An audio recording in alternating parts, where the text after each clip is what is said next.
Hello दोस्तों। तो ये एंशियंट हिस्ट्री का लेक्चर नंबर 5वां है। इसका नाम है महाजनपद एवं मगध। तो इसमें जो है इस रिलेटेड पीयूआईक्यू और जो भी एमसीक्यू है उन सबको हम कंप्लीट करेंगे। अगर अभी तक आपने हमारे इस यूट्यूब चैनल को सब्सक्राइब नहीं किया है तो सब्सक्राइब जरूर कर लीजिए। यहाँ पर एसएससी और रेलवे एग्जाम और जो भी वनडे एग्जाम होंगे उन सबके लिए जीके मिलेगी, कंप्लीट जीके यहाँ पर मिलेगी। बाकी टेलीग्राम चैनल को ज्वाइन कर सकते हैं जहाँ पर पीडीएफ मिलेगी और पीवाईक्यू प्रैक्टिस सीरीज भी वहाँ पर हम करवाते रहते हैं समय समय पर। बाकी आप प्राइम एकेडमी को डाउनलोड कर सकते हैं जिसकी ज़रूरत आपको पड़ेगी। क्यों पड़ेगी वो मैं आपको बताता हूँ कि इसकी ज़रूरत क्यों है। सबसे पहले अगर आप चाहते हैं जो क्लासेस हैं उनका फुल एक्सेस आपको मिल जाए तो आपको एक रैंक अप पीवाईक्यू नाम से कोर्सेस ज्वाइन कर लेना चाहिए। इसकी बहुत कम प्राइस है, जिस हिसाब से जो मेहनत लग रही है उससे बहुत कम प्राइस रखा गया है इसका। यहाँ पर देखो प्रैक्टिस ऑल क्वेश्चन, सारे जो क्वेश्चन यहाँ पर अवेलेबल हैं, जो मैं पढ़ा रहा हूँ एक्सप्लेन कर रहा हूँ उनको सबका प्रैक्टिस वहाँ पर अवेलेबल है। साथ में जो डिटेल सोल्यूशन भी अवेलेबल है वहाँ पर आप उसको डिटेल सोल्यूशन पढ़ सकते हैं आपका टेस्ट अटेम्प्ट करने के बाद। और इसके अलावा डेडिकेटेड डाउट सपोर्ट है, आप एक सपोर्ट भी ले सकते हैं, ऐप पर उपलब्ध है। और एक बुक है जो उसका कंप्लीट सोल्यूशन है, लगभग 5,000 प्लस क्वेश्चन यहाँ पर आपको मिल चुके होंगे। ठीक है, जो ये लिटिल बॉय बुक है उसी पर बेस्ड है सारे के सारे क्वेश्चन। बाइलिंगुअल में है, हिंदी और इंग्लिश में है। तो आपको ये फील नहीं होगा कि अगर यार हिंदी में मिला है या इंग्लिश में मिला है तो एक कोई फील भी नहीं होगा। तो एक प्रकार से मैं कह सकता हूँ रियल एग्जाम फील होगा। और ये सारी चीज़ें जो हैं आप कैसे बाई कर सकते हैं तो उसके लिए मैं आपको एक प्रोसेस बता देता हूँ। सिंपल है, आपको ऐप डाउनलोड करना है, प्ले स्टोर पर जाना है, ऐप डाउनलोड करना है, प्राइम एकेडमी सर्च करना है। उसके बाद आपको पेड कोर्स सेक्शन में जाना है। पेड कोर्स सेक्शन में जाने के बाद आपको एसएससी एग्जाम सेलेक्ट करना है और उसके बाद आप यहाँ पर देखेंगे आपको एक कोर्स शो होगा। इसको आप एक्सप्लोर कर सकते हैं। एक्सप्लोर में आप देखेंगे all lectures, all practice set, जिसमें कि जियोग्राफी, पॉलिटी, एंशिएंट हिस्ट्री के लेक्चर्स अपलोड हो चुके हैं। इसके अलावा जियोग्राफी, पॉलिटी और ancient history, medieval history, modern history, economy, static GK के टेस्ट अपलोड हो चुके हैं। बाकी फिजिक्स, केमिस्ट्री और बायोलॉजी के बचे हुए हैं तो वो मैं जल्द से जल्द सारी चीज़ें अपलोड कर चुका हूँ। ठीक है, तो ये सारे के सारे टेस्ट अपलोड हो चुके हैं। अगर आप इसके बाद बाय नाउ पे परचेज करेंगे और आपको ये एक्सेस मिल चुका होगा यहाँ पर, तो ये सिंपल प्रोसेस है, आप वहाँ पर एक्सेस ले सकते हैं। बाकी अगर आप डेमो देखना चाहते हैं तो यहाँ पर डेमो उपलब्ध है, तो आराम से आप डेमो दे सकते हैं। बाकी टेस्ट का भी एक टेस्ट फ्री है, पहला टेस्ट वो है फ्री है, तो आप वहाँ पर आराम से इसको लगा सकते हैं। ठीक है, और जो फ्री वाले दोस्त हैं उन सबके लिए भी प्राइम जीएस प्रैक्टिस पीडिया के नाम से टेस्ट है। तो आप यहाँ पर मुफ्त टेस्ट सेक्शन में जाएंगे, वहाँ पर आप इसका भी प्रैक्टिस कर सकते हैं। अगर आपकी कोई भी क्वेरीज है तो आप मुझसे व्हाट्सएप पर कर सकते हैं, डायरेक्टली पूछ सकते हैं, ईमेल कर सकते हैं, या कमेंट सेक्शन में भी आप मुझसे कोई भी जानकारी ले सकते हैं, या कोई भी क्वेश्चन हो, कोई भी डाउट हो, कुछ भी हो, आप एग्जाम से रिलेटेड हो या क्वेश्चन से रिलेटेड हो, कुछ भी हो आप कमेंट सेक्शन में भी पूछ सकते हैं, व्हाट्सएप पर भी पूछ सकते हैं डायरेक्टली मुझसे। ठीक है, तो चलते हैं पहले प्रश्न की ओर। पहला प्रश्न कहता है कि आर उस भूमि पर रहते थे जिसे सब सिंधु, 7 नदियों की भूमि के नाम से जाना जाता था। निम्नलिखित में से कौन सा इसका हिस्सा नहीं था? तो कौन सा इसका हिस्सा नहीं था? जैसे इसमें रावी नदी इसका है, सिंधु नदी है और झेलम है। हमने पिछली क्लासेस में भी आपको बताया हुआ था कि जो रावी है, सिंधु है, झेलम है, ये सारी की सारी सब सिंधु का हिस्सा है। बट जो क्षिप्रा नदी है या शिप्रा नदी है, ठीक है, यह सप्त सिंधु का हिस्सा नहीं है। सप्त सिंधु नदियों में है 7 नदियों के नाम आते हैं, हम उन 7 नदियों के नाम आपको फिर से बता देते हैं। ठीक है, सप्त सिंधु के अंतर्गत, सप्त सिंधु के अंतर्गत 7 नदियां हैं। अब 7 नदियों के नाम आपको जरूर अच्छे से पता होना चाहिए, क्योंकि इससे जो जो प्राचीन काल में नाम उनके थे, जो ऋग्वैदिक काल में उनके नाम थे, वो भी पूछे जाते रहे हैं। जैसे सिंधु को सिंधु ही कहा जाता था, हालांकि प्राचीन काल में भी और वर्तमान काल में भी सिंधु ही कहा जाता है। इसके बाद जो है झेलम, तो झेलम को वितस्त्रता कहा जाता था प्राचीन काल में, वितस्त्रता। तो प्राचीन नाम आपको अच्छे से पता जरूर होना चाहिए। और चिनाब, तो चिनाब को जो है वो अश्किनी कहा जाता था। और रावी, तो रावी को जो है परुष्णी कहा जाता था, परुष्णी कहा जाता था। इसके बाद जो है व्यास, तो व्यास को विपाशा कहा जाता था, विपाशा कहा जाता था। फिर इसके बाद जो है सतलुज, सतलुज को सदोद्री कहा जाता था, सदोद्री कहा जाता था। और इसके बाद जो है 7वां, तो सरस्वती नदी थी, सरस्वती को सरस्वती ही कहा जाता था। ठीक है, सरस्वती को सरस्वती ही कहा जाता था, तो आपको याद रखना है इसको। अब जो क्षिप्रा नदी है, तो क्षिप्रा नदी कहाँ पर बहती है? उज्जैन मध्य प्रदेश में बहती है। कहाँ पर? उज्जैन मध्य प्रदेश में। यहाँ पर जो है कुंभ का मेला भी लगता है, क्षिप्रा नदी के तट पर कह सकते हो। ठीक है, तो एक सप्त सिंधु से कह सकते हैं, बिल्कुल भिन्न क्षेत्र है, बिल्कुल अलग क्षेत्र है। अब सप्त सिंधु का जो क्षेत्र कहा जाता है, तो सप्त सिंधु का क्षेत्र बेसिकली भारत और पाकिस्तान का जो क्षेत्र है या बॉर्डर है, तो वहां पर आता है भारत प्लस पाकिस्तान के बॉर्डर के आसपास का क्षेत्र है, सब सिंधु का क्षेत्र कहलाता है। और ऋग्वेद में इसी को, इस क्षेत्र को जो है सब सिंधु कहा जाता है। और यहीं पर जो है आर्यों की एक प्रकार से प्रारंभिक बस्तियां थी, सब सिंधु क्षेत्र में थी। तो सब सिंधु के नाम जो है आपको अच्छे से पता होना चाहिए, इन 7 नदियों के नाम अच्छे से रट्टा मार लेने चाहिए आपको। ठीक है, अगला क्वेश्चन है क्वेश्चन नंबर 2। कौशल, अंग, काशी और बज्जी सभी थे, मतलब इसके बारे में पूछा हुआ है क्या थे बेसिकली। तो यहाँ पर देखो राजा अजातशत्रु द्वारा इनको जीता गया था। तो देखो इनको जीता तो गया था, बट इनमें सारे को नहीं जीता गया था। काशी और अंग को जीता गया था। ठीक है, 16 महाजनपदों का भाग था। तो 16 महाजनपदों का ही भाग थे। ठीक है, यहाँ पर 6वीं शताब्दी ईसा पूर्व राजवर्धन हर्षवर्धन का शासन था, ऐसा कुछ भी नहीं है। राजा जयचंद्र द्वारा जीता गया, तो इनका तो कोई नाम निशान ही नहीं था इस टाइम पर महाजनपद काल में। तो क्या सही आंसर हो जाएगा? बी नंबर, 16 महाजनपदों का एक भाग थे। ठीक है, कौशल, अंग, काशी, बज्जी सारे के सारे जो है 16 महाजनपदों के भाग थे। अब अगर महाजनपदों के तुम नाम और राजधानी आपको अच्छे से पता होना चाहिए। मैं प्रयास करता हूँ सारे के सारे यहाँ पर लिख दे रहा हूँ, बाद में आपको ये सारी चीजें नहीं बताऊंगा। कुछ आपको फैक्ट बता देता हूँ। सबसे पहले महाजनपदों का उल्लेख किन ग्रंथों में मिलता है?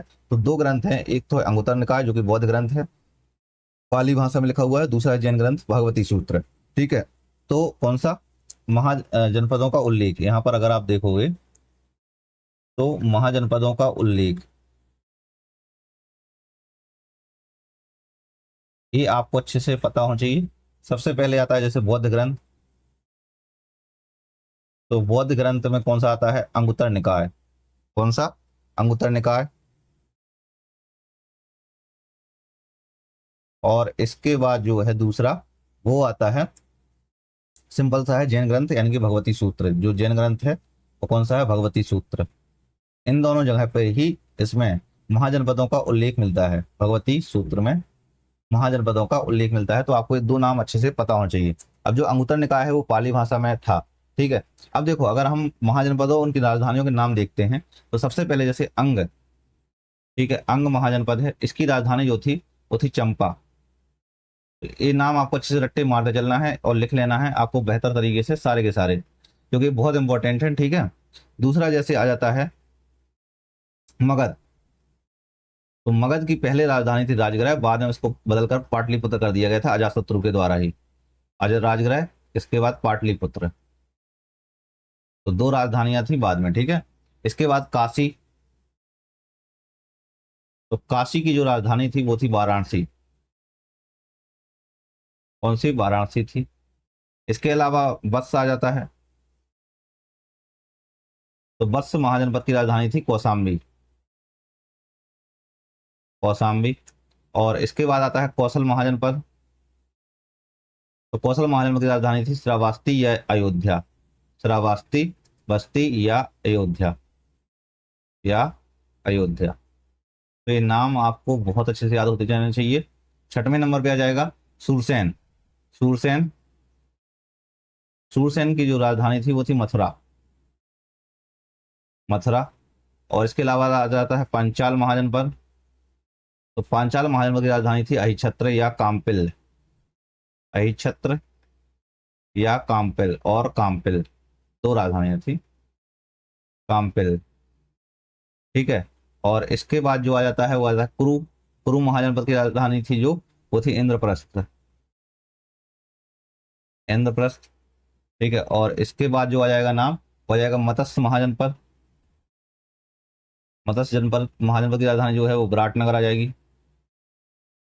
विराटनगर आ जाएगी। और इसके बाद जो है चेदी महाजनपद की चेदी महाजनपद की राजधानी आ जाएगी सुप्तिवती, सोत्तिवती। ठीक है, और इसके बाद आ जाएगा अवंती राजधानी, अवंती महाजनपद। तो अवंती महाजनपद की राजधानी आ जाएगी उज्जैन या माहेश्वरमती ही। उज्जैन या जय माहेश्वरमती। ठीक है, और इसके बाद जो आ जाएगा गांधार। गांधार महाजनपद की राजधानी जो है तो इसकी तक्षशिला आ जाएगी। और इसके बाद जो है वो कम्बोज। तो कम्बोज की राजधानी आ जाएगी पुंछ या हाटक। हाटक। और इसके बाद जो है वो आ जाएगी आपकी असमक। तो असमक की राजधानी जो है वो पैठन या पैठन, इसको बोलते हैं पैठन। और फिर इसके बाद जो 15वें नंबर पे आ जाएगी बज्जी। तो बज्जी की राजधानी जो है वो वैशाली आ जाएगी, वैशाली आ जाएगी। और इसके बाद जो है आपका मल्ल, तो मल्ल की राजधानी जो है वो कुशीनगर आ जाएगी, कुशीनगर आ जाएगी। तो आपको इन सारे 16 के 16 नाम आपको अच्छे से याद होना चाहिए, इन राजधानी का नाम आपको अच्छे से याद होने ही चाहिए, ठीक है। कोई भी कंफ्यूजन नहीं होना चाहिए इसमें। तो क्वेश्चन नंबर दूसरा का जो सही आंसर है वो बी नंबर हो जाएगा, 16 महाजनपदों का भाग है। अगला क्वेश्चन है क्वेश्चन नंबर तीसरा। तीसरा कहता है कर्ण वंश का को किस वंश ने हराया हुआ था। तो किस वंश ने हराया हुआ था कर्ण वंश को। ठीक है, तो देखो कर्ण वंश जो था उसको हराने वाला जो था सातवाहन वंश था। कौन सा? सातवाहन वंश ने इसको पारित किया हुआ था। देखो शुंग वंश का जो अंतिम शासक था वो देवहूति था, उसके मंत्री जो था। तो देखो शुंग वंश का जो अंतिम शासक था कौन था? इसका शासक था देवहूति। तो देवहूति की हत्या कर दी थी किसने? एक व्यक्ति थे, इसका मंत्री था। तो इसका मंत्री जो था, इसका मंत्री वासुदेव कर्ण, कर्ण, वासुदेव कर्ण। ठीक है, तो वासुदेव कर्ण ने इसकी हत्या कर दी थी। और इसके बाद जो है 75 ईस्वी में कर्ण वंश की स्थापना की हुई थी। ठीक है, कर्ण वंश की स्थापना की हुई थी। कब की हुई थी? 75 ईसा पूर्व में, 75 ईसा पूर्व में स्थापना की हुई थी। अब कर्ण वंश के अगर शासकों के नाम देखे जाएं तो इसमें 4 शासक हुए हैं। कौन कौन से शासक हुए हैं? सबसे पहले आता है वासुदेव। तो आपको इसकी क्रोनोलॉजी याद रखनी है कि वासुदेव के बाद कौन आता है। तो वासुदेव के बाद आता है भूमिमित्र, वासुदेव के बाद भूमिमित्र, और भूमिमित्र के बाद आता है नारायण, और नारायण के बाद आता है सुशर्मन, नारायण के बाद आता है सुशर्मन। तो आपको इनके नाम जरूर याद होना चाहिए, पहले नंबर पे, दूसरे नंबर पे, तीसरे नंबर पे और चौथे नंबर पे। इनके नाम जरूर याद होना चाहिए। वहीं पर जो सातवां राजा सुमुख था उसने अंतिम शासक सुशर्मन को पराजित करके कर्ण वंश का अंत किया हुआ था। तो सातवाहन राजा सिमुक ने, ठीक है, सातवाहन शासक सिमुक था, उसने इसको पराजित किया हुआ था सुशर्मन को। सातवाहन शासक, सातवाहन शासक सिमुक ने इसको पराजित किया, और सिमुक ने जो है पराजित करके सातवाहन वंश की स्थापना की हुई थी। कब की हुई थी? 30 ईसा पूर्व के आसपास, 30 ईसा पूर्व के आसपास स्थापना की हुई थी। अब देखो सातवाहन वंश जो है दक्षिण भारत में एक प्रमुख वंश था, और इसकी जो राजधानी थी, सातवाहन वंश की जो राजधानी थी वो कौन थी? पैठन या प्रतिष्ठान। कौन सी थी? प्रतिष्ठान कह सकते हो या पैठन। ठीक है, इसकी राजधानी थी। अगला क्वेश्चन है क्वेश्चन नंबर चौथा। बज्जी महाजनपद की राजधानी थी। तो बज्जी महाजनपद की राजधानी थी, क्या थी? पाटलिपुत्र थी, चंपा थी, वैशाली थी या कौशल थी? तो देखो बज्जी महाजन की राजधानी जो थी वो वैशाली थी, अभी अभी मैंने बताया हुआ था।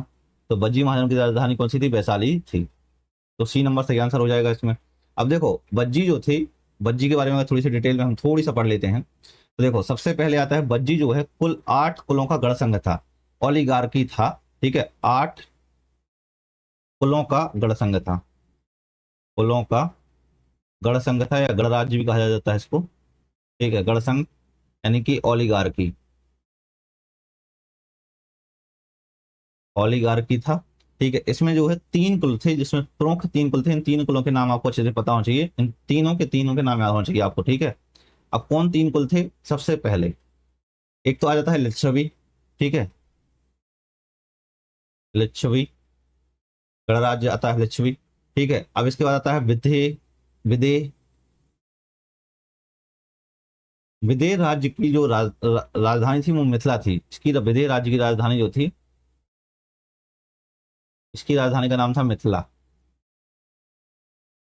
और राजा जनक का ये राज्य कहा जाता था ये, राजा जनक का राज। ठीक है, इसके बाद आता है ज्ञात्रक, जो महावीर का कुल था, ज्ञात्रक कुल था। तो ये सब जो है वो उस गढ़ संघ में थे। अब वैशाली विश्व का ऐसा प्रथम गणराज्य माना जाता है। ठीक है, विश्व का सबसे प्रथम गणराज्य माना जाता है। और इसी जो वैशाली में है यहाँ पर ही एक चीज और हुआ था 383 ईसा पूर्व में, जो आपको अच्छे से पता होना चाहिए। ठीक है, मैंने पिछली क्लास में बताया हुआ था 383 ईसा पूर्व में, 383 ईसा पूर्व में यहाँ पर एक चीज हुआ था, वो थी प्रथम द्वितीय बौद्ध संगीति। कौन सी? द्वितीय बौद्ध संगीति, द्वितीय बौद्ध संगीति। तो ये बौद्ध संगीति हुई थी यहाँ पर। ठीक है, अजातशत्रु ने जो है यहाँ पर एक जो बज्जी को जीत लिया था। इसमें इस युद्ध में जब अजातशत्रु ने यहाँ बज्जी पर हमला किया हुआ था, तो इसने एक युद्ध यंत्र का प्रयोग किया था जिसका नाम था महाशिलाकंटक। तो महाशिलाकंटक के माध्यम से, कंटक के माध्यम से बज्जी को 16 वर्षों के युद्ध के बाद जीता हुआ था। तो बज्जी को 16 वर्षों के युद्ध के बाद जीता हुआ था, 16 वर्षों के युद्ध के बाद जीता था। ठीक है, तो आपको इनके नाम जरूर अच्छे से याद रख लेना है। अब जैसे यहाँ पर पाटलिपुत्र, तो ये किसकी राजधानी थी? मगध की राजधानी थी। ठीक है, चंपा किसकी राजधानी थी? अंग महाजनपद की राजधानी थी। कौशल जो है वो किसकी राजधानी थी? श्रावस्ती महाजन। तो आपको ये नाम जरूर अच्छे से पता होने चाहिए, इनको रट्टा मारते जाओ जितना भी ज्यादा हो सके, क्योंकि महाजनपद से क्वेश्चन ऐसे पूछे जाते रहेंगे। अगला क्वेश्चन, क्वेश्चन नंबर 5वां, हर्यक वंश से मगध का पहला शासक था। तो हर्यक वंश से मगध का पहला शासक था कौन था? बिंबिसार, प्रसेनजीत, अशोक या अजातशत्रु? तो देखो, हर्यक वंश से मगध का पहला शासक जो था वो था बिंबिसार। कौन सा था? बिंबिसार। तो बिंबिसार हर्यक वंश का पहला शासक था। अब बिंबिसार का जो समय काल है वो है 544 ईसा पूर्व से लेकर 492 ईसा पूर्व तक। ठीक है, और इसने हर्यक वंश का ये प्रथम शासक था, इसने हर्यक वंश की स्थापना भी की हुई थी। तो आपको इसके बारे में पता होना चाहिए। इसने की कुछ उपाधि हैं, जैसे इसने सैन्य उपाधि धारण भी की थी। ठीक है, एक सैन्य और या और श्रेणिक, श्रेणिक भी कहा जाता है इसको, श्रेणिक या श्रेणिक कहा जाता है। ठीक है, तो बुद्ध और महावीर ये दोनों के समकालीन था। किसके? बुद्ध और महावीर,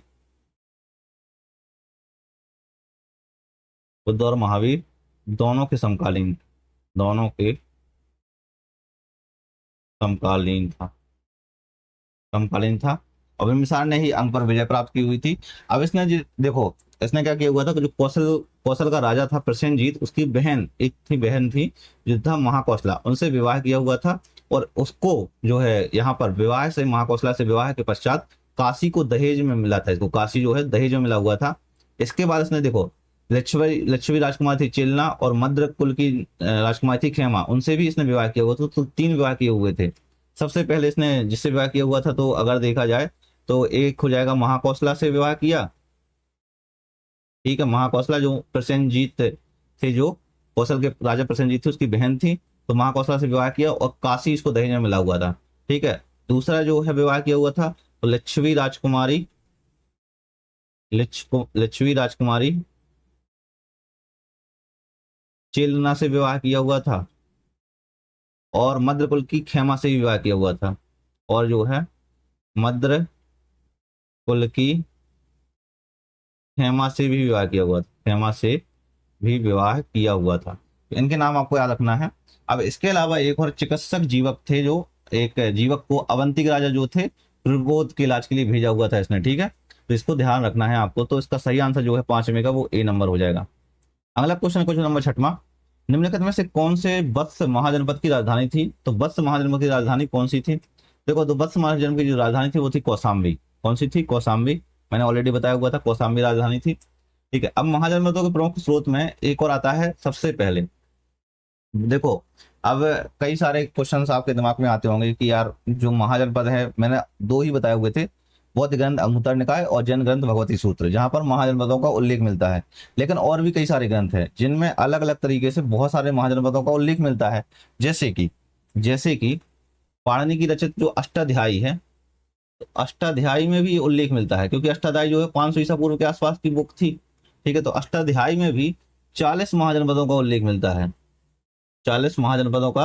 तो इसने जो है वो छोटे छोटे जनपद भी हो सकता है काउंट कर लिए हुए, तो 40 जनपदों का उल्लेख मिलता है, ना कि महाजनपदों का उल्लेख मिलता है। ध्यान रखना, यहाँ पर 40 जनपदों का उल्लेख मिलता है, सबका इसने काउंट कर लिया था वहां पे। ठीक है, और जनपदों से ही निकल कर महाजनपद बने हुए थे। ठीक है, और जो बौद्ध ग्रंथ अंगुत्तर निकाय था उसमें से 16 महाजनपद का उल्लेख मिलता है। और एक और होता है बौद्ध ग्रंथ अंगुत्तर निकाय के अलावा, कौन सा है? दीघ निकाय। तो जो दीघ निकाय है, तो दीघ निकाय में जो है 12 महाजनपदों का उल्लेख मिलता है। कितने?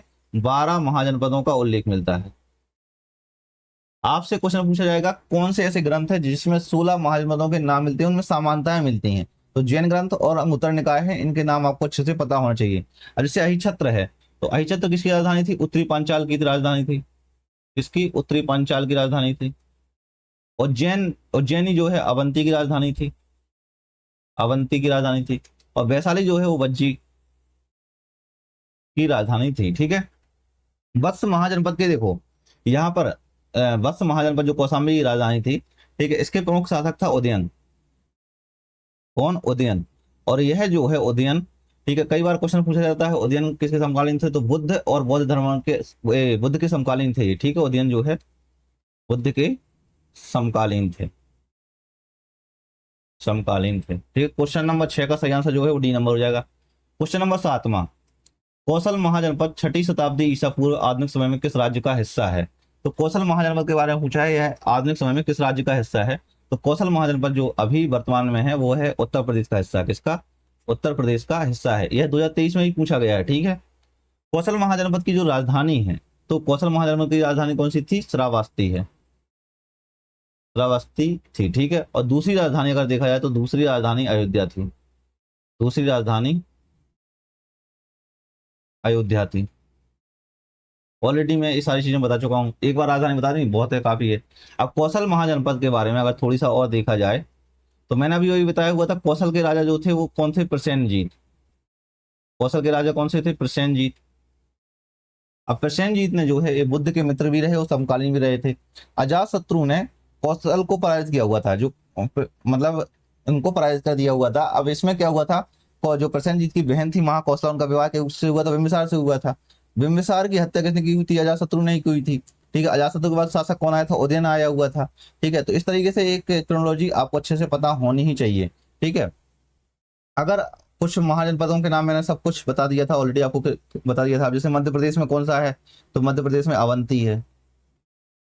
ठीक है। यहाँ पर जो हरियाणा और महाराष्ट्र में कुछ भी नहीं है। ठीक है। तो आपको अच्छे से पता होना चाहिए। अगला क्वेश्चन, क्वेश्चन नंबर 8वां, गंगा और सोन जैसी नदियां प्राचीन भारत के एक महाजनपद से होकर बहती थी। गंगा और सोन जैसी नदियां जो है प्राचीन भारत के एक महाजनपद से होकर बहती थी। तो कौन से महाजनपद से होकर बहती थी वो आपको बताना है। तो जैसे गंगा और सोन नदियां जो है वो मगध महाजनपद से होकर बहती थी। कहाँ से? मगध महाजनपद से होकर बहती थी। ठीक है। अब जो पाटलिपुत्र है, जो इसकी राजधानी है पाटलिपुत्र, वो गंगा और सोन के संगम पर ही स्थित है। तो गंगा और सोन के संगम पर स्थित है। सोन के संगम पर स्थित है।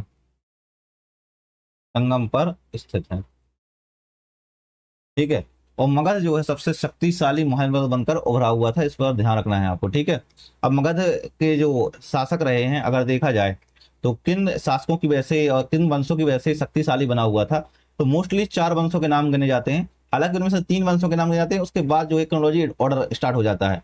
लेकिन मोस्टली जो है 4 वंश रहे हैं, जिसकी वजह से यहाँ पर शक्तिशाली, यहाँ पर मगध जो शक्तिशाली राज्य के रूप में उभरा हुआ था तत्कालीन समय में। ठीक है। तो इनमें से कौन कौन से हैं वो हम आपको बताते हैं। सबसे पहले आता है मगध में मगध साम्राज्य का उत्कर्ष। साम्राज्य का उत्कर्ष, इन उत्कर्ष किसकी वजह से होता है वो आप देखो। तो उत्कर्ष है बेसिकली 4 वंशों की वजह से होता है। सबसे पहले आता है हर्यक वंश। हर्यक वंश। इसके बाद आता है शिशुनाग वंश। शिशुनाग वंश। और इसके बाद आता है नंद वंश। और इसके बाद जो है आता है मौर्य वंश। मौर्य वंश। तो हर्यक वंश जो है, तो हर्यक वंश किसने? बिंबिसार और अजातशत्रु ने। यहाँ पर शासक किसने किया? बिंबिसार, अजातशत्रु और उदयन ने। अजातशत्रु और उदयन ने। ठीक है। इसके बाद शिशुनाग वंश में किसने शासक किया हुआ था? शिशुनाग ही था। शिशुनाग और इसका पुत्र जो था वो कालाशोक। कालाशोक। ठीक है। और नंद वंश में किसने? महापद्मनंद और घनानंद ने। महापद्मनंद और घनानंद ने। और मौर्य वंश में किसने? चंद्रगुप्त मौर्य ने स्टार्टिंग की हुआ था, स्थापना की हुई थी चंद्रगुप्त मौर्य ने। ठीक है। इसके बाद बिंदुसार और फिर अशोक आया हुआ था। ठीक है। तो आपको नाम अच्छे से पता होना चाहिए किस वंश ने किसकी स्थापना की हुई थी। ये हिस्ट्री का सबसे मेन पार्ट में से एक होता है कि किस वंश की स्थापना किस शासक ने की हुई थी या किस व्यक्ति ने की हुई थी, आपको उसका अच्छे से पता होना चाहिए। जब मैं थ्योरीज पढ़ाऊंगा तो आपको प्रॉपरली वे में सारी चीजें बताता चलूंगा बहुत अच्छे तरीके से। अब इसके अलावा जो मगध की राजधानी थी, प्रारंभ में राजगृह थी, जो 5 पहाड़ियों से एक प्रकार से घिरी हुई थी, बाद में इसको पाटलिपुत्र को बना दिया गया था। तो क्वेश्चन नंबर 8 का जो है सी नंबर सही आंसर हो जाएगा। अगला क्वेश्चन है क्वेश्चन नंबर 9। प्राचीन भारत में निम्नलिखित में से किस साम्राज्य के उदय के कारण झारखंड में लोहे की खदानें थी? तो किस साम्राज्य के उदय के कारण जो है झारखंड में लोहे की खदानें थी? इसमें जो सही है वो है मगध। मगध में जो है झारखंड में की लोहे की खदानें यहाँ पर थी, और इसी की वजह से जो है मगध के सामरिक और आर्थिक रूप से इसने मजबूत बनाया हुआ था। जो लोहे की खदानें थी इसी की वजह से ही ये मजबूत बना हुआ था। ठीक है। और मगध के और भी अन्य अगर उदय के कारणों में से अगर देखा जाए तो सबसे पहले आता है उपजाऊ गंगा का मैदान, जिसकी वजह से कृषि का अधिशेष उत्पन्न हुआ यहाँ पर। तो उपजाऊ गंगा का मैदान था यहाँ पर, जिससे अत्यधिक कृषि का अधिशेष उत्पन्न होता है। ठीक है। अब इसके अलावा जो है गंगा और सोन जैसी नदियां थी तो उसके व्यापार में सुविधा होती है। ठीक है।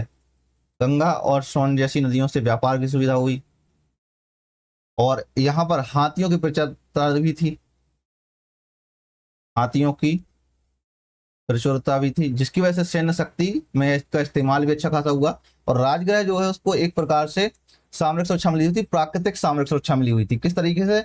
5 पहाड़ियों से इसको घिरा हुआ था ये, तो इसको प्राकृतिक सुरक्षा मिली हुई थी। और इसके अलावा जो है कुशल शासकों की श्रृंखला थी, बिंबिसार से लेकर अशोक तक लगातार एक से एक शासक आते रहे, जिसकी वजह से मगध जो है वो लगातार शक्तिशाली बनता रहा है। ठीक है। इसका सही आंसर इसलिए क्या हो जाएगा? बी नंबर सही आंसर हो जाएगा। अगला क्वेश्चन है क्वेश्चन नंबर 10। निम्नलिखित में से कौन नंद वंश का अंतिम शासक था? कौन जो है नंद वंश का अंतिम शासक था? तो इसका जो है देखो नंद वंश का उसने पूछा हुआ है, तो नंद वंश में 2 ही शासक हुए हैं, बहुत सारे शासक हुए हैं, लेकिन इसमें से जो मेन है 2 शासक थे, महापद्मनंद और दूसरा था घनानंद। तो इसका जो है अंतिम शासक कौन था? घनानंद था। कौन सा? घनानंद था। इसमें मतलब चंद्रगुप्त मौर्य और चाणक्य ने मिलकर 321 ईसा पूर्व में घनानंद को पराजित किया हुआ था। 321 ईसा पूर्व में पराजित किया हुआ था।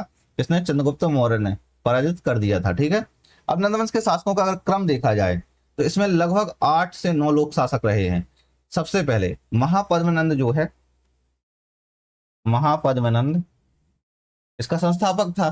ठीक है। इसने जो है उग्रसेन, एकराट और सब सर्व छत्रांतक की उपाधि धारण की हुई थी। इसके बाद जो है 8 पुत्र लगातार शासन करते रहे इसमें। ठीक है। इसके बाद उग्रसेन आया, उग्रसेन आया, और उसके बाद आया पांडुक, उसके बाद आया भूतपाल, और उसके बाद आया वो है राष्ट्रपाल, और उसके बाद आया था गौ विषाणक, गौ विषाणक, और फिर इसके बाद आया था 10 सिद्धक, 10 सिद्धक, और इसके बाद आया था कैवर्त, और अंत में जो था वो था घनानंद। कौन? घनानंद। ठीक है। तो आपको नाम अच्छे से याद रखना है। ठीक है। और इसी के समय पे, घनानंद के समय पे 326 ईसा पूर्व में भारत पर आक्रमण किया हुआ था, और इस समय घनानंद शासक था। 326 ईसा पूर्व में सिकंदर ने आक्रमण किया हुआ था भारत पर। 326 ईसा पूर्व में सिकंदर ने आक्रमण किया हुआ था। सिकंदर ने आक्रमण किया हुआ था। ठीक है। तो घनानंद इसका शासक शासक था, इस समय शासक था। ठीक है। तो इसका सही आंसर जो है ए नंबर हो जाएगा। अगला क्वेश्चन है क्वेश्चन नंबर 11। प्राचीन काल में गंगा के दक्षिण का क्षेत्र किस नाम से जाना जाता था? तो गंगा के दक्षिण का क्षेत्र पूछा हुआ है, किस नाम से जाना जाता था? तो देखो गंगा के दक्षिण में कौन स्थित था? तो जैसे गंगा यहाँ पर है, गंगा इस तरीके से व्यक्त की जा रही है, और यहाँ का दक्षिण के क्षेत्र में क्या स्थित था? तो गंगा के दक्षिण में जो था वो मगध। कौन? मगध। अब मगध का जो भौगोलिक विस्तार अगर देखा जाए, मगध का भौगोलिक विस्तार देखा जाए तो देखो इसमें अगर हम एक थोड़ा सा डायग्राम बना लेते हैं इस तरीके से, तो यहां पर सबसे पहले आ जाएगा कौन? उत्तर में आ जाएगी गंगा। ठीक है। दक्षिण में आ जाएगा विंध्याचल पर्वत, विंध्याचल पर्वत, और इसके पूर्व में आ जाएगी चंपा नदी, और चंपा नदी, और पश्चिम में आ जाएगी सोन नदी। इस तरीके से ये था। ठीक है। यहाँ पर मगध स्थित था। अब जो मगध की प्रारंभिक राजधानी कौन सी बताई थी? राजगृह, जिसका मतलब नाम था ग्रीवराज। अब राजगृह जो है वो 5 पहाड़ियों से घिरा हुआ था। जो राजगृह था लेकिन 5 पहाड़ियों से घिरा हुआ था राजगृह। तो राजगृह की 5 पहाड़ियों के अगर हम नाम देखें एक एक करके, तो जैसे व्यवहार आ जाता है। तो व्यवहार एक मतलब पहाड़ी का नाम था। दूसरी पहाड़ी जो थी वो थी रत्नगिरी। कौन? रत्नगिरी। और इसके बाद जो आ जाती है राजधानी, वो आती है राजधानी नहीं, सॉरी, पहाड़ी चरण। और इसके बाद एक और पहाड़ी आ जाती है, वो है स्वर्ण और उदय। इन पहाड़ियों से राजगृह गिरा हुआ था। उदय इन पहाड़ियों से गिरा हुआ था। बाद में उदयन ने क्या हुआ था? पाटलिपुत्र को राजधानी बनाया हुआ था, नई राजधानी बनाया हुआ था। ठीक है। अब जैसे अंग की जो राजधानी थी वो कौन सी थी? चंपा। चंपा राजधानी थी। मत्स्य की राजधानी कौन सी थी? तो विराटनगर। ठीक है। कौन? विराटनगर। और कौशल की राजधानी कौन सी थी उत्तर प्रदेश में? ठीक है, ये स्थित था श्रावस्ती। तो इनके नाम आपको अच्छे से पता होना चाहिए, और मैं सब कुछ बताता चल रहा हूं आपको, हर चीज तुरंत का तुरंत। ठीक है। Question number 12। प्राचीन भारत में महाजनपदों के शासक फसलों पर उत्पादित उपज के किस दर से कर वसूलते थे? तो उत्पादित उपज के किस दर से कर वसूलते थे उसने पूछा हुआ है। तो देखो बेसिकली यहाँ पर एक कर आता था महाजनपद काल में, या कहें सबसे पहले जो कर आया था ना, तो उत्तर वैदिक काल में आया था। उत्तर वैदिक काल में जो है भागदू नाम से एक कर वसूला जाता था। महाजनपद काल में भी वही कर वसूला जाता था, लेकिन यहाँ पर नाम उसको जो भाग बोला जाता था, ना कि भागदू बोला जाता था। क्या बोला जाता था? भाग बोला जाता था। तो यह जो होता था कितना होता था? 1/6 भाग होता था। कितना? 1/6 भाग होता था। तो जो किसानों से उपज का 1/6 लिया जाता था। ठीक है। और यह जो है इसको भाग कहा जाता था। क्या कहा जाता था? भाग कहा जाता था। तो आपको इसके नाम अच्छे से पता होना चाहिए। और भी अन्य कर थे। अगर देखा जाए तो सबसे पहले एक कर नाम था बलि कर चलता था। तो बलि में जो है यह एक प्रकार की धार्मिक भेंट होती थी। बाद में इसको एक अनिवार्य कर के रूप में बना दिया गया था। ठीक है। तो आपको इसको अच्छे से याद रखना है। दूसरा एक और था, हिरण्य कर था। हिरण्य कर था जो नकद में दिया जाने वाला कर होता था, और गैर कृषि उत्पादों पर लगाता था। ये गैर कृषि उत्पादों पर लगता था, यहां पर ध्यान रखना है। इसके अलावा आता है शुल्क। शुल्क जो है व्यापारिक कर होता था, जो शुल्क के अधिकारी वसूलते थे। व्यापारिक कर होता था, व्यापारिक कर जो शुल्क के अधिकारी वसूलते थे। शुल्क के अधिकारी वसूलते थे। ठीक थे। तो ये चीजें होती थी। अब इसके अलावा अगर देखा जाए तो ग्रामीण समाज के कुछ वर्ग भी होते थे, जैसे श्रेणियां हो गया है, इसके अलावा भोजक हो गया है, गृहपति हो गए। तो ये सारे के सारे होते थे। अब जैसे श्रेणियां होती थी, तो श्रेणियां क्या होते थे? व्यापारी समुदाय होते थे। ठीक है। श्रेणियां जो है व्यापारी समुदायों को कहा जाता था। श्रेणियां जो है व्यापारी समुदाय होते थे। और इसके अलावा भोजक है जो गांव का मुखिया होता था। भोजक जो है वो गांव का मुखिया होता था। ठीक है। इसके अलावा गृहपति जो होते थे वो धनी किसान होते थे। गृहपति जो है वो धनी किसान होते थे। ठीक है, तो आपको इनके नाम अच्छे से याद मान लेना, रट्टा मारना है और कुछ नहीं करना है। Question number 13।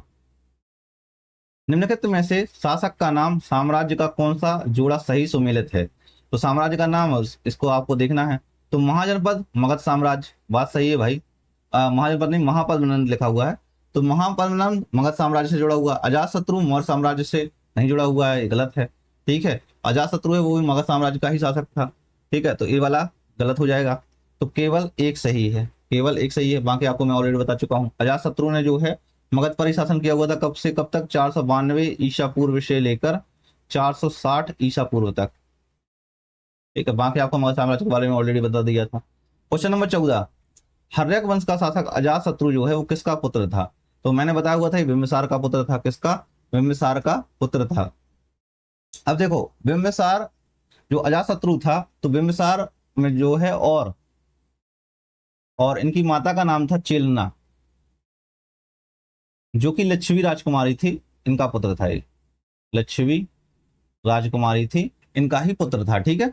अजातशत्रु जो था, अजातशत्रु ने जो बताया मैंने 492 से लेकर 460 ईस्वी तक शासन किया हुआ था। अजातशत्रु को जो है कुड़क नाम से भी जाना जाता था। क्या? थोड़े के नाम से भी जाना जाता था। और इसी ने जो है अपने पिता की हत्या करके यानी बिम्बिसार की हत्या करके सत्ता प्राप्त की हुई थी। इसको इसलिए इसको क्या कहा जाता, पितृहंता कहा जाता था। अब इसके जो अजातशत्रु के समय पर जो है प्रथम बौद्ध संगीति का आयोजन हुआ था। ठीक है, अगर देखा जाए तो देखो 492 से लेकर 492 ईसा पूर्व से लेकर कब शासन किया हुआ था, 460 ईसा पूर्व तक। तो इसके बीच में जो है यहाँ पर अगर देखा जाए तो 483 ईसा पूर्व में 483 ईसा पूर्व में प्रथम बौद्ध संगीति का आयोजन हुआ था राजगृह में। तो प्रथम बौद्ध संगीति का आयोजन हुआ था, ठीक है, इसके संरक्षण में। और यह जो हुई थी कहाँ पर, राजगृह में हुआ था। तत्कालीन राजधानी थी राजगृह, ठीक है, तो राजगृह में हुआ था। तो इसलिए आपको अच्छे से याद रख लेना है इसको। और हाँ, इसमें अगर हर्यक वंश के शासकों का क्रम मैं आपको बता देता हूँ। हर्यक वंश के शासकों का क्रम, शासकों का क्रम। तो सबसे पहले आएगा बिम्बिसार, बिम्बिसार। इसके बाद आ जाएगा अजातशत्रु, अजातशत्रु। और इसके बाद आ जाएगा उदयन, और इसके बाद आ जाएगा अनिरुद्ध। ये तो नाम आपने सुने भी नहीं होंगे, अनिरुद्ध। और इसके अलावा मुंड, और मुंड के बाद आ जाएगा नागदशक, जो कि अंतिम शासक था। कौन था, नागदशक, ये अंतिम शासक था। और नागदशक को जो पराजित करके शिशुनाग ने ही जो शिशुनाग वंश की स्थापना की हुई थी। ठीक है, तो यह जो है हर्यक वंश के शासकों का क्रम है, आपको पता होना चाहिए, क्योंकि अक्सर एक क्रमोलॉजी के रूप में क्रमानुसार पूछ लिया जाता है कि इसके क्रम में कौन आया था, इसके बाद कौन आया था, ये पूछ लिया जाता है। ठीक है, तो क्वेश्चन नंबर 14 का आंसर जो है डी नंबर हो जाएगा। क्वेश्चन नंबर 15 वर्चस्व के लिए लंबे समय तक चले संघर्ष के अंत में निम्नलिखित में से कौन सा महाजनपद सबसे शक्तिशाली बनकर उभरा हुआ था। तो कौन सा सबसे शक्तिशाली उभरा हुआ था, मैंने अभी अभी बताया हुआ था कि जो मगध वंश था, मगध साम्राज्य था या मगध महाजनपद था, वह सबसे शक्तिशाली साम्राज्य के रूप में उभरा हुआ था। ठीक है, अगला क्वेश्चन है क्वेश्चन नंबर 16। 16 महाजनपदों के संदर्भ में निम्नलिखित में से कौन राजधानी नहीं थी। तो 16 महाजनपदों के संदर्भ में पूछा हुआ कौन सी राजधानी नहीं थी। मैंने सारी राजधानियों का आपको नाम बताए हुए हैं, अब आपको बताना है कौन राजधानी नहीं थी। देखो, अब इसमें से जो उज्जैन है, ठीक है, वो राजधानी थी। कौन, उज्जैन है, किसकी राजधानी थी, उत्तरी अवंती की राजधानी थी, उत्तरी अवंती की राजधानी थी। अब जो अवंती ही है, तो अवंती क्या एक महाजनपद था, तो यह राजधानी नहीं था। ठीक है, महेश्वती जो है वो दक्षिणी अवंती की राजधानी थी। जो महेश्वती है, महेश्वती जो है वो दक्षिण अवंती की राजधानी थी। ठीक है, उज्जैन जो श्रावस्ती है, श्रावस्ती कौशल महाजनपद की राजधानी थी, कौशल महाजनपद की राजधानी, महाजनपद की राजधानी थी, कौशल महाजनपद की राजधानी थी। कौशाम्बी जो है वो वत्स महाजनपद की राजधानी थी, वत्स महाजनपद की राजधानी थी। तो कौन सा नहीं है राजधानी, अवंती। तो डी मतलब बी नंबर सही आंसर हो जाएगा। ठीक है, अगला क्वेश्चन है क्वेश्चन नंबर 17। प्राचीन भारत के महाजनपद के काल के दौरान निम्नलिखित में से किस पर कर लगाया जाता था जिसे भाग के नाम से जाना जाता था। तो अभी अभी मैंने बताया हुआ था कि भाग किसे लगाया जाता था, किसके ऊपर लगाया जाता था। तो देखो, एक कृषकों पर लगाया जाता था, जो उपज का 1/6 भाग होता था, किस पर, कृषकों पर लगाया जाता था। ठीक है, बाकी मैं और भी करों के नाम आपको ऑलरेडी बता चुका हूं, जिनकी आवश्यकता अब यहाँ बताने की नहीं है। ठीक है, अगला क्वेश्चन है क्वेश्चन नंबर 18। निम्नलिखित महाजनपदों में से गढ़ संघ अल्पतंत्र को पहचानिए। तो गढ़ या संघ या तो अल्पतंत्र को पहचाना है आपको। जो मैंने अभी बताया हुआ था कि जो बज्जी है वो एक गढ़ संघ के रूप में था, गढ़ राज्य के रूप में था। ठीक है, वो एक अल्पतंत्रीय शासन प्रणाली पर आधारित था। ठीक है, अब 16 महाजनपदों में अगर कुछ गढ़ राज्य के नाम आपको बता देता हूँ। तो सबसे पहले जैसे आ जाएगा कौन सा, बज्जी आ जाएगा, बज्जी आ जाएगा। इसके अलावा मल्ल आ जाएगा, मल्ल आ जाएगा, और कंबोज आ जाएगा, कंबोज आ जाएगा, और कुरु आ जाएगा, कुरु, और असमक। तो ये गणराज्य थे जिनके नाम आपको पता होना चाहिए। ठीक है, और अच्छे से पता होना चाहिए। बाकी राजतंत्री शासक थे, जैसे महाजनपद हो गया, कौशल हो गया, अवंती हो गया, काशी हो गया, ये महाजनपद थे। ठीक है, बाकी बज्जी के बारे में आपको पहले ही बता चुका था। क्वेश्चन नंबर 19वां। निम्नलिखित में से किस नदी के तट पर प्राचीन महेश्वती स्थित था। तो महेश्वती जो है वो किस नदी के तट पर स्थित था। अब देखो, यहाँ पर महेश्वती जो है तो कई बार जैसे आप लोग पढ़ते हो उज्जैन, तो उज्जैन के बारे में देखते हो कि यार उज्जैन जो है वो क्षिप्रा नदी के किनारे है, ठीक है। तो उज्जैन ने है जो उत्तरी राजधानी थी, ठीक है, वो क्षिप्रा नदी के किनारे है। लेकिन इसके बारे में पूछा है महेशमती जो है वो नर्मदा नदी के तट पर स्थित था। किसके? नर्मदा नदी के तट पर स्थित था, ठीक है। महेशमती जो है इसके नर्मदा नदी के तट पर स्थित था। और महेशमती जो थी वो किसकी दक्षिणी राजधानी थी? अवंती की। अवंती की जो है, अवंती की दक्षिणी राजधानी थी, दक्षिणी राजधानी थी। उत्तरी राजधानी जो थी वो उज्जैनी थी, ठीक है। तो महेशमती जो है, महेशमती पर जो है वंश के शासक जो थे, इसका शासन था। किसके? है वंश के शासक, वंश के शासक कार्तवीर अर्जुन, कार्तवीर अर्जुन का शासन था, ठीक है। इनका नाम ध्यान रखना है आपको, ठीक है। महेशमती के बाद जो है कलचुरी वंश के शासकों ने भी अपनी राजधानी बनाया हुआ था महेशमती को, ठीक है। तो ये है। अब हाँ, एक और चीज है, महेशवती का स्थान जो है मध्य प्रदेश के खरगोन जिले में स्थित है, ठीक है। महेश्वर को माना जाता है। तो सी नंबर सही हो जाएगा, 19 का सी नंबर। अगला क्वेश्चन है क्वेश्चन नंबर 20वां। निम्नलिखित में से मगध जनपद की राजधानियों में से कौन सी थी? तो मगध जनपद की राजधानियां कौन सी थी वो बताना है आपको। मैंने बताया हुआ था पहले जो प्रारंभिक राजधानी थी वो थी पाटलिपुत्र, सॉरी राजगृह। और दूसरी जो राजधानी थी वो थी पाटलिपुत्र। कौन सी? पाटलिपुत्र। तो 1 और 2, बाकी इसके बारे में ऑलरेडी मैं डिस्कशन कर चुका हूं, ठीक है। क्वेश्चन नंबर 21 कहता है कि निम्नलिखित में से किस शासक ने मगध साम्राज्य की राजधानी के रूप में पाटलिपुत्र की स्थापना की हुई थी? तो मगध साम्राज्य के रूप में जो है पाटलिपुत्र की स्थापना की हुई थी राजधानी के रूप में, बिंबिसार, बिंदुसार, अजातशत्रु और अशोक ने। तो किसने की हुई थी मगध साम्राज्य की राजधानी के रूप में पाटलिपुत्र को? तो देखो, अभी मैंने कई जगह बताया आपको, जो पाटलिपुत्र की स्थापना की हुई थी वो किसने की हुई थी? अजातशत्रु ने की हुई थी। लेकिन जो राजधानी बनाया हुआ था, तकनीकी रूप से राजधानी की जो स्थापना की हुई थी राजगृह से जो है पाटलिपुत्र, वो आधिकारिक रूप से किसने स्थानांतरित की हुई थी? अजातशत्रु का लड़का था उदयन। तो इसने आधिकारिक रूप से स्थानांतरित की हुई थी, आधिकारिक रूप से स्थानांतरित की हुई थी। तो वो आपको देखना है कि वहां कौन सा ऑप्शन दिया हुआ है। अगर दोनों ऑप्शन दिया हो तो भी आपको अजातशत्रु को ही प्राथमिकता देना है, ध्यान रखना है यहाँ पर, ठीक है, और किसी को प्राथमिकता नहीं देनी है। अगला क्वेश्चन है क्वेश्चन नंबर 22। भारत में लगभग 6ठी शताब्दी ईसा पूर्व से शहरी केंद्रों के उद्भव के बारे में निम्नलिखित कथनों पर विचार कीजिए। 6ठी शताब्दी ईसा पूर्व से उन सभी का विकास महाजनपदों की राजधानियों से दूर, महाजनपदों की राजधानियों से दूर हुआ था, ठीक है। प्रमुख नगर आवागमन मार्गों पर स्थित थे और इनमें से अनेक वाणिज्यिक, सांस्कृतिक, राजनीतिक गतिविधियों के बड़े केंद्र थे, ठीक है।